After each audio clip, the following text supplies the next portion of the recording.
Good morning friends. आज की हम इस वीडियो में टॉन्सिलाइटिस के बारे में बात करेंगे। टॉन्सिलाइटिस क्या होता है, क्यों होता है, इसके कारण क्या है और इसके लक्षण क्या है और इसके ट्रीटमेंट क्या है। तो चलिए हम वीडियो को स्टार्ट करते हैं और टॉन्सिलाइटिस के बारे में बात करते हैं। यदि आप हमारे चैनल पर नए हैं तो चैनल को सबसे पहले सब्सक्राइब करें, वीडियो को लाइक करें और बेल आइकन को दबाएं ताकि हम कोई भी वीडियो जब अपलोड करें तो सबसे पहले नोटिफिकेशन आपको मिले। तो चलिए हम टॉन्सिलाइटिस के बारे में बात करते हैं।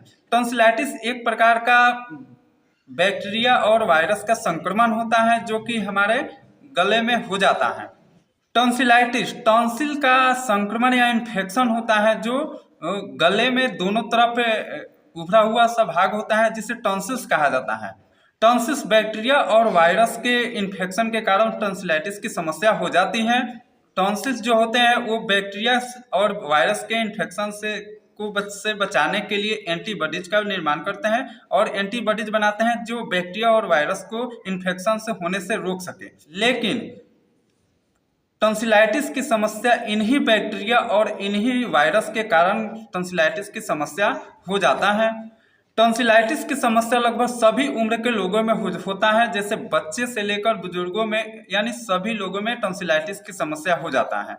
लेकिन यह समस्या टॉन्सिलाइटिस का जो समस्या है सबसे ज़्यादा बच्चों में देखा गया है, जिसमें बच्चे के जो गले होते हैं उसमें टॉन्सिलाइटिस में सूजन आ जाता है और लाल हो जाते हैं और काफ़ी ज़्यादा दर्द भी होता है और बच्चे को बहुत ज़्यादा इरिटेशन होता है इस टॉन्सिलाइटिस के प्रॉब्लम के कारण। और टॉन्सिलाइटिस के और कई कारण हो सकते हैं, तो आइए हम उन्हीं कुछ कारणों के बारे में बात करते हैं कि टॉन्सिलाइटिस के लिए कौन कौन से कारण होते हैं जो टॉन्सिलाइटिस जिससे हो सकते हैं। तो उन्हीं कुछ कारणों के बारे में हम बात करते हैं कि वह कौन कौन से कारण हैं टॉन्सिलाइटिस के लिए। तो सबसे पहला कारण है बैक्टीरियल इन्फेक्शन। सबसे ज़्यादा टॉन्सिलाइटिस की समस्या बैक्टीरिया के इन्फेक्शन के कारण होता है। तो वह कौन कौन से बैक्टीरिया हैं, उन्हीं बैक्टीरिया के बारे में हम कुछ बात कर लेते हैं। तो सबसे पहले जो बैक्टीरिया है स्ट्रेप्टोकोकस पायोजेन, स्ट्रेप्टोकोकस ऑरियम, माइकोप्लाज्मा, ये कुछ बैक्टीरिया हैं जिनके कारण टॉन्सिलाइटिस की समस्या काफ़ी ज़्यादा होती है। और इसके अलावा और कुछ बैक्टीरिया हो सकते हैं। और इसके अगले कारण के बारे में बात करें तो वायरस इन्फेक्शन है जिसके कारण टॉन्सिलाइटिस की समस्या हो जाती है। तो आइए हम उन कुछ वायरस के बारे में भी जान लेते हैं कि वह कौन कौन से वायरस हैं जिसके कारण टॉन्सिलाइटिस की समस्या हो जाती है। तो सबसे पहले वायरस है इन्फ्लुएंजा वायरस और अगला वायरस है एडिनो वायरस और एंटोवायरस। ये कुछ वायरस हैं जिसके इन्फेक्शन के कारण टॉन्सिलाइटिस की समस्या देखा गया है और ये काफ़ी ज़्यादा इस वायरस का इन्फेक्शन हो जाता है तो टॉन्सिलाइटिस की समस्या हो जाती है और काफ़ी ज़्यादा व्यक्ति को इरिटेशन होता है गले में। अब हम टॉन्सिलाइटिस के लक्षण के बारे में बात करते हैं कि वह कौन कौन से लक्षण हैं जो दिखाई देते हैं। जिस व्यक्ति को टॉन्सिलाइटिस की समस्या हो जाती है उस व्यक्ति में कौन कौन से लक्षण दिखाई देते हैं। तो उन्हीं कुछ लक्षणों के बारे में हम बात कर लेते हैं कि वह कौन कौन से लक्षण हैं जो दिखाई देते हैं। तो सबसे पहले है गले में दर्द रहना, सूजन रहना और गले में जो टॉन्सिल्स हैं वो लाल हो जाना और ठंड लगना, बुखार आना, सर दर्द की समस्या और खाना खाते समय खाने को निगलने में समस्या, कमजोरी रहना और आवाज में भारीपन, मुंह में छाले आ जाना और कान में भी दर्द हो सकता है। ये कुछ लक्षण हैं जो टॉन्सिलाइटिस की समस्या जिस व्यक्ति में हो जाता है उनमें ये सभी लक्षण दिखाई देने लगते हैं।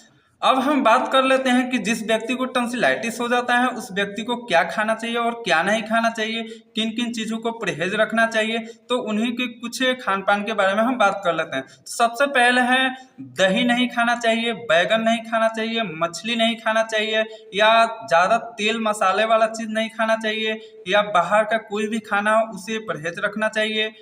अब हम ट्रीटमेंट के बारे में बात करते हैं कि जिस व्यक्ति में टॉन्सिलाइटिस का समस्या हो गया है तो उसको डॉक्टर द्वारा क्या ट्रीटमेंट दिया जाता है, डॉक्टर द्वारा कौन कौन सी मेडिसिन दिया जाता है और डॉक्टर द्वारा कौन से इंजेक्शन को लगाया जाता है। तो उन्हीं सभी दवाओं और इंजेक्शन के बारे में बात कर लेते हैं कि डॉक्टर द्वारा ऐसी क्या ट्रीटमेंट दिया जाता है जिससे टॉन्सिलाइटिस की समस्या को ठीक किया जा सके। तो सबसे पहले हम बात कर लेते हैं बैक्टीरिया से होने वाले इन्फेक्शन को कैसे ठीक करते हैं और वायरस का जो इन्फेक्शन है उसके लिए अलग हम किसी और वीडियो में बात करेंगे।